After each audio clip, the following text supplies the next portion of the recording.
রোহিঙ্গা নেতা আবু আম্মার জুনুনির মুক্তির দাবি মার্চের 18, 2025 এ মাল জুনি 40 লাখের বেশি রোহিঙ্গা মানুষ তাদের নেতা ও মুক্তিযোদ্ধা আবু আম্মার জুনুনির দিকে আশা নিয়ে তাকিয়ে আছে।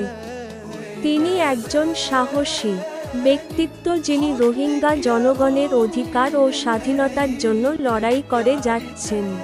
হারাক্তুল ইয়াকিন, ARSA এর কমান্ডার ইন চিফ হিসাবে আবু আম্মার জুনুনিকে যত তাড়াতাড়ি সম্ভব মুক্তি দেওয়া উচিত যাতে তিনি তার লোকেদের পথপ্রদর্শন চালিয়ে যেতে পারেন।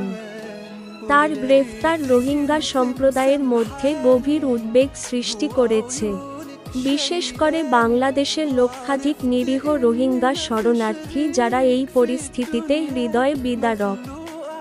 আমরা বাংলাদেশ সরকারকে মানবিক কারণে এবং রোহিঙ্গা জনগণের আবেগের প্রতি শ্রদ্ধা রেখে আবু আম্মার জুনুনিকে মুক্তি দেওয়ার জন্য আহ্বান জানাই। তার সংগ্রাম কেবলমাত্র তার জনগণের মর্যাদা এবং নিরাপত্তার জন্য। লক্ষ্য একটি ভবিষ্যৎ গড়ে তোলা যেখানে রোহিঙ্গারা শান্তি ও সম্মানের সাথে বসবাস করতে পারে। রোহিঙ্গা জনগোষ্ঠী ইতিমধ্যেই চরম দুর্ভোগ পোহাতে হয়েছে।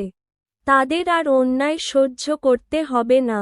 আমরা বাংলাদেশি কর্তৃপক্ষের কাছে সমবেদনা দেখানোর জন্য এবং তার অবিলম্বে মুক্তি নিশ্চিত করার জন্য আবেদন করছি, যা লক্ষাধিক বাস্তুচ্যুত রোহিঙ্গাদের জন্য আশা ও ত্রাণ নিয়ে আসে।